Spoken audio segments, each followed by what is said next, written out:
9h30, après avoir fini d'écrire mes impressions.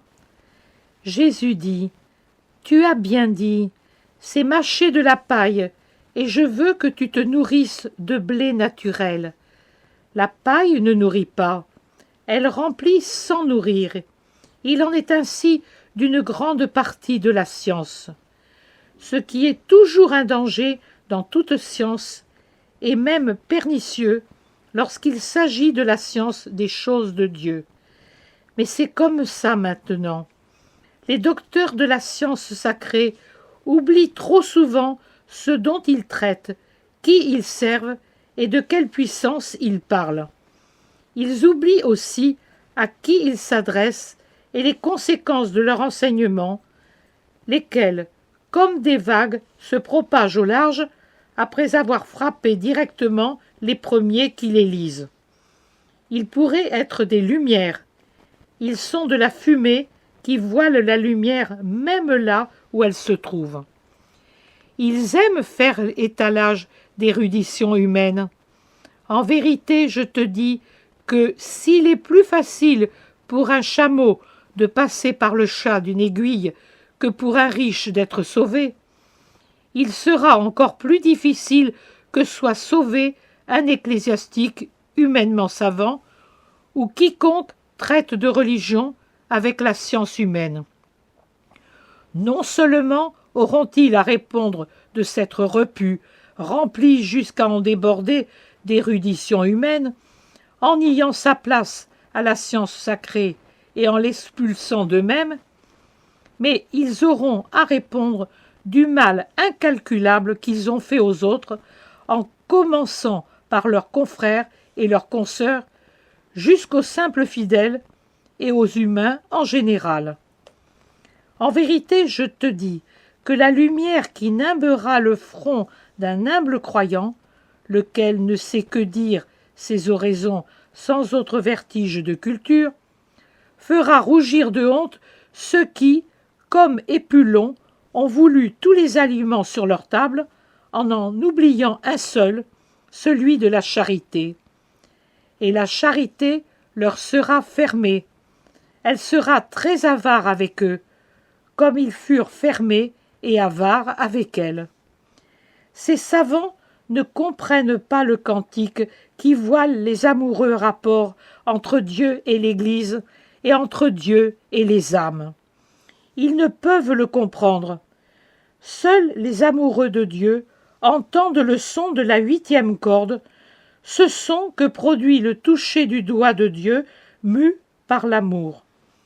Les autres ont les oreilles bouchées à cette voix céleste qui est la vraie voix, reine parmi les autres voix qui l'entourent comme un chœur et qui sont des voix pour les sens humains. Les savants ne comprennent pas cela. Ils érigent une nouvelle Babel, là où s'élève, telle la tige d'une chandelle mystique, la parole qui n'a point besoin d'érudition humaine pour être comprise, mais d'amour et d'un esprit pur. Et ceux pour qui l'amour se fait pain, se fait voix, se fait lumière, ne les comprennent pas à leur tour. Ôtez les franges et les phylactères dans lesquels vous vous pavanez, et habillez-vous d'une simple tunique de pur lin, et ceignez-vous la taille d'une écharpe pourprée. Ce fut le vêtement du Christ, Maître. Qu'il soit le vôtre. La pureté, ô porteurs de la religion, que la pureté soit votre vêtement. Pureté de la chair, double pureté du cœur, triple pureté de la pensée. Ne distribuez pas, à ceux qui vous demandent la pensée de Dieu, une pensée contaminée par le fait qu'elle est détachée de Dieu et saturée d'érudition humaine. Amour, amour, de l'amour en vous et autour de vous. Autour de vous pour que les foules le voient, et en vous parce que l'essence de ce qui rayonne à l'extérieur dépend de ce qui est à l'intérieur, et vous ne pouvez insuffler ce que vous ne possédez pas. Vous ne pouvez parler d'une voix juste de ce que vous ne comprenez pas. Les âmes n'ont pas besoin de science, mais de lumière. Pour la science, il y a déjà même trop de volumes et trop de savants. Donnez les paroles de la sagesse aux foules et donnez-les avec des paroles de sagesse puisées en moi. Et maintenant que nous avons parlé de cela, continue à écrire sur la sagesse. J'ai enchâssé cette glose au milieu du commentaire parce que c'est sa place. Je te l'ai accordée après l'obéissance, car l'obéissance me rend bienveillant et plus maître que jamais. Je veux te tenir par la main comme un enfant sage, et plus tu auras l'âme d'un enfant sage, et plus je serai ton père et maître. La sagesse garda celui que Dieu fit en premier. Elle le tira de son péché et lui donna le pouvoir de gouverner toutes choses. Au paradis terrestre, Adam, pur et obéissant, était instruit directement par Dieu. Lorsqu'Adam se tacha de la faute, il démérita l'enseignement de Dieu. Le dernier soin paternel fut de donner des vêtements aux deux et de leur montrer comment couvrir ce qui désormais était une stimulation pour les sens contaminés. Comment le premier couple aurait-il pu se régler sur terre si une force spirituelle ne l'avait pas guidé? Dieu est toujours un père, enfant qui n'y pensait pas, et même lorsqu'il frappe, il ne le fait qu'avec bonté et par bonté. Il ne vous jette pas nus et abandonnés sur les voies de la ruine en vous laissant seuls.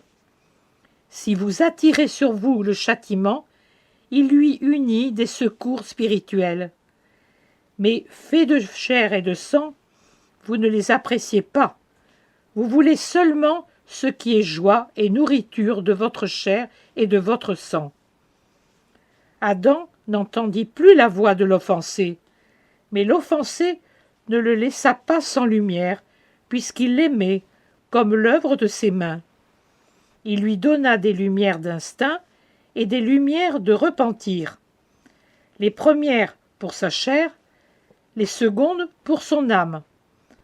Par le repentir sincère, il mérita le salut, et par l'instinct, il régna sur les choses. Les lumières qui ne sont autre chose que la sagesse furent maîtresses de progrès chez les enfants, mais pas chez celui qui, rejetant la sagesse, écouta l'erreur, c'est-à-dire Satan, qui l'arma du silex avec lequel fut anéanti l'innocent.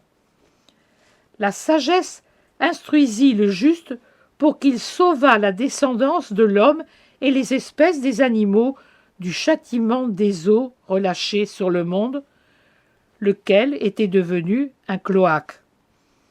La sagesse enflamma Abraham pour le grand sacrifice et sauva son cœur de père en détresse, comme il sauva le juste et l'obéissant du feu venu du ciel.